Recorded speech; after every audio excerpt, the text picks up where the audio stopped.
Hello friends, welcome back to my YouTube channel Sihi Nenapu Kannada Vlogs.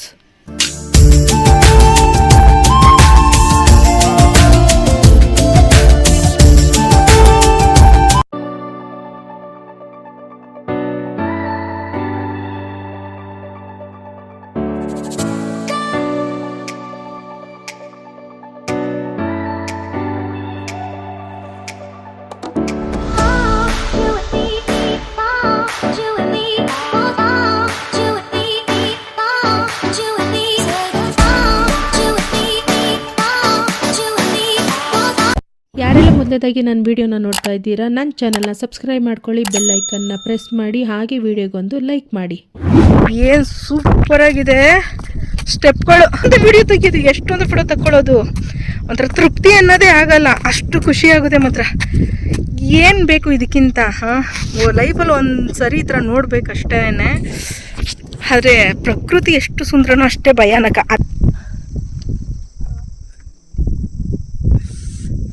ಪಾಚಿನಿ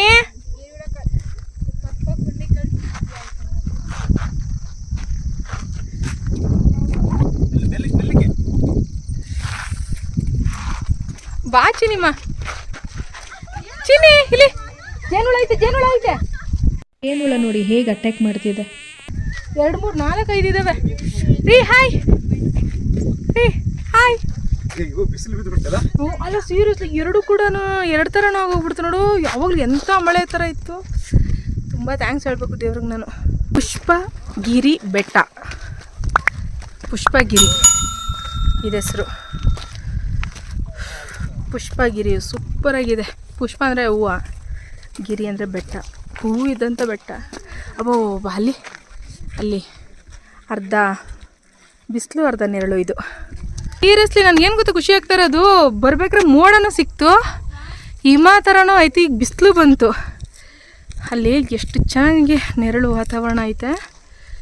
friends, 3 ಡೇಸಿಂದ ಕೊಡಗಿನಲ್ಲಿ ನಮ್ಮ ಕೈಲಿ ಎಷ್ಟಾಗುತ್ತೋ ಅಷ್ಟು ಪ್ಲೇಸ್ಗಳನ್ನ ನೋಡಿದ್ದೀವಿ. ಸೊ ನಾವು ನೋಡಿದಂಥ ಲಾಸ್ಟ್ನೇ ಪ್ಲೇಸ್ ಇದು ಮಂದಲ್ಪಟ್ಟಿ, ಅಂದರೆ ಮುಗಿಲ್ಪೇಟೆ. ಸೊ ಸೂಪರಾಗಿತ್ತು. ನಾವು ಸ್ಟಾರ್ಟಿಂಗ್ ನೀವು ಒಂದು ವೀಡಿಯೋ ನೋಡಿಲ್ಲ ಅಂತಂದರೆ ನೀವು ಹೋಗ್ಬಿಟ್ಟು ನನ್ನ ಚಾನಲಲ್ಲಿ ವೀಡಿಯೋ ನೋಡ್ಬೋದು. ನಾವು ಹೋಗಿದ ತಕ್ಷಣ ಇದ್ದಿದ್ದು ಫುಲ್ಲು ಮಂಜು ಮುಸುಕಿದ ವಾತಾವರಣ, ಫುಲ್ಲು ಮಂಜು ಹನಿ ಆಗ್ತಿತ್ತು, ಫುಲ್ಲು ನೆಂದೋಗಿಬಿಟ್ಟಿದ್ವಿ. ಬರೀ ಒಂದು 20 ನಿಮಿಷಕ್ಕೆಲ್ಲ ಮತ್ತೆ ಬಿಸಿಲು ಬಂದು ಈ ರೀತಿ ವಾತಾವರಣ ಕಾಣಿಸ್ತು. ತುಂಬ ಅಂದರೆ ತುಂಬ ಚೆನ್ನಾಗಿತ್ತು. ನಿಸರ್ಗ ಎಷ್ಟು ಸುಂದರ ಮತ್ತು ಎಷ್ಟು ಆನಂದ ಆಗ್ತಿತ್ತು ಅಂತಂದರೆ ಕಣ್ಣಿಗೂ ತಂಪು, ಮನಸ್ಸಿಗೂ ಹಿತ ಆಗ್ತಿತ್ತು. ಸೊ ತುಂಬ ಸಖತ್ತಾಗಿ ಎಂಜಾಯ್ ಮಾಡಿದ್ವಿ ಮಾತ್ರ. ಬೆಟ್ಟ ಇದು ಅಲ್ಲೋಡ, ಝೂಮ್ ಮಾಡಿಬಿಟ್ಟು ವಿಡಿಯೋ ಮಾಡೋದು. ಸರಿ, ನಾವು ಹೋಗ್ತಾ ಇರ್ತೀವಿ.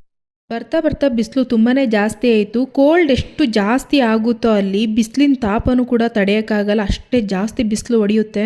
ಈಗಂತೂ ಒಂದು ನಿಮಿಷ, 20 ನಿಮಿಷದಿಂದ ಯಾವ ಥರ ನಾವು ನೆಂದೋದ್ವಿ. ಬರೀ 20 ನಿಮಿಷಕ್ಕೆಲ್ಲ ಮತ್ತೆ ಮೋಡ ಪಾಸ್ ಆಗೋಯ್ತು. ನೀವು ನೋಡ್ಬೋದು ಆ ಮೋಡ ಆ ಬೆಟ್ಟದ ಮೇಲೆ ಯಾವ ರೀತಿ ಅರ್ಧ ಬಿಸಿಲು ಅರ್ಧ ನೆರಳು ಥರ ಇದೆಯಲ್ವ, ಅದು ಡೈರೆಕ್ಟಾಗಿ ನೋಡೋಕೆ ಸೂಪರಾಗಿರುತ್ತೆ ಮಾತ್ರ. ವೀಡಿಯೋದಲ್ಲಿಗಿಂತ ನಾವು ನೇರವಾಗಿ ನೋಡಿ ಆನಂದ ಪಡೆದೇ ಸೂಪರು. ಮಂಜು ಪಾಪುನ ಎತ್ಕೊಂಡು ಬಿಸಿಲು ಅಂದ್ಬಿಟ್ಟು ಬೇಗ ಬೇಗ ಎಳೆದ್ಬಿಟ್ಟು ಹೋಗ್ತಾಯಿದ್ರು. ನನಗಂತೂ ಆ ವಾತಾವರಣ ಬಿಟ್ಟು ಬರೋಕ್ಕೆ ಮನಸ್ಸೇ ಆಗ್ತಿರ್ಲಿಲ್ಲ. ನನಗೆ ಎಲ್ಲ ನೀವುಗಳು ಹೋದ್ರೂ ಕೂಡ ಹಾಗೆ ಅನಿಸುತ್ತೆ. ನಾನು ಆ್ಯಕ್ಚುಲಿ ಇಲ್ಲಿ ಬರಬಾರ್ದು ಅಂತಲೇ ಇದ್ದಿದ್ದು. ಯಾಕೆ ಅಂತಂದರೆ ಜೀಪಲ್ಲಿ ಬೆಟ್ಟದ ಮೇಲೆ ಹತ್ತಿಸೋದು, ಅದು ಮಗು ಕರ್ಕೊಂಡು ಎಷ್ಟು ಸೇಫ್ಟಿ ಬೇಡ ನನಗೆ. ಇನ್ ಕೇಸ್ ನಾನು ಇಲ್ಲಿ ಬಂದಿರಲಿಲ್ಲ ಅಂದರೆ ಎಂಥ ವಾತಾವರಣ ನೋಡೋದು ಮಿಸ್ ಮಾಡ್ಕೊತಾ ಇದ್ದೆ. ಸೀರಿಯಸ್ಲಿ ಸೂಪರಾಗಿದೆ. ಬಂದಿದ್ದಕ್ಕೂ ಸಾರ್ಥಕ ಆಯಿತು. ಮತ್ತೆ ಇವಾಗ ಬೆಟ್ಟನ ಇಳಿತಾ ಇದ್ದೀವಿ. ಇನ್ನೊಂದು ಮಾತೇನೆಂದರೆ, ಹೋಗ್ಬೇಕಾದ್ರೆ ಅಷ್ಟೊಂದು ಭಯ ಅಂತ ಅನಿಸಿಲ್ಲ. ನಾನು ಫ್ರೆಂಡ್ ಕೂತಿದ್ದೆ, ಆಳ ಕಾಣಿಸ್ತಿರ್ಲಿಲ್ಲ. ಆದರೆ ಹೋಗ್ಬೇಕಾದ್ರೆ ಬಿಸಿಲು ಜಾಸ್ತಿ ಇತ್ತು. ಎಷ್ಟು ಆಳ ಇದೆ, ಎಂಥ ಪಾತಾಳದ ಮೇಲೆ ನಾವು ಹತ್ತು ಬಂದಿದ್ದೀವಿ ಅಂತ ಅನಿಸ್ಬಿಡ್ತು. ಈ ಅಂಕಲ್ ಮಾತ್ರ ರೋಡ್ ಸೈಡಲ್ಲಿ ಓಡಿಸ್ತಿದ್ದಾರೆ, ಅಂದರೆ ತುದೀಲಿ ಓಡಿಸ್ತಿದ್ದಾರೆ, ಬೆಟ್ಟ ತುದೀಲಿ. ನಾನು ಅಂಕಲ್ ಹಿಂಗೇನೆ ಓಡಿಸೋದು ಅಂದ್ರೆ, ಅಯ್ಯೋ ನಮಗೊಂದು ಗ್ರಿಪ್ ಗೊತ್ತಿರುತ್ತಮ್ಮ, ಹಿಂಗೆ ಓಡಿಸೋದು ಅಂದರು. ಸೊ ನೀವು ನೋಡ್ಬೋದು ಅವರು ಸೈಡಲ್ಲೇ ಹೋಗ್ತಿದ್ದಾರೆ, ಅಂದರೆ ತುದಿಲೇ ಓಡಿಸ್ತಾ ಇದ್ದಾರೆ. ಆದರೆ ಅದೊಂಥರ ಭಯ ಸೂಪರ್ ಎಕ್ಸ್ಪೀರಿಯೆನ್ಸು. ಫ್ರೆಂಡ್ಸ್, ಇನ್ನು ಮುಂದೆ ಅಪ್ಲೋಡ್ ಮಾಡೋವಂಥ ಎಲ್ಲ ವಿಡಿಯೋಗಳು ನಿಮ್ಗೆ ಇಷ್ಟ ಆಗುತ್ತೆ ಅಂತ ಭಾವಿಸ್ತೀನಿ. ಆದರೆ ನಿಮ್ಮ ಸಪೋರ್ಟ್ ಬೇಕು. ನನಗೆ ಹೊಸ್ದಾಗಿ ನೋಡ್ತಿರೋರು ಸಬ್ಸ್ಕ್ರೈಬ್ ಮಾಡ್ಕೊಳ್ಳಿ, ಮತ್ತು ಸಬ್ಸ್ಕ್ರೈಬ್ ಮಾಡ್ಕೊಂಡಿರೋರು ದಯವಿಟ್ಟು ಒಂದು ಲೈಕ್ ಕೊಡಿ. ನನಗೂ ಹೆಚ್ಚು ವಿಡಿಯೋ ಮಾಡೋಕ್ಕೆ ಇಷ್ಟ ಆಗುತ್ತೆ. Please support my channel.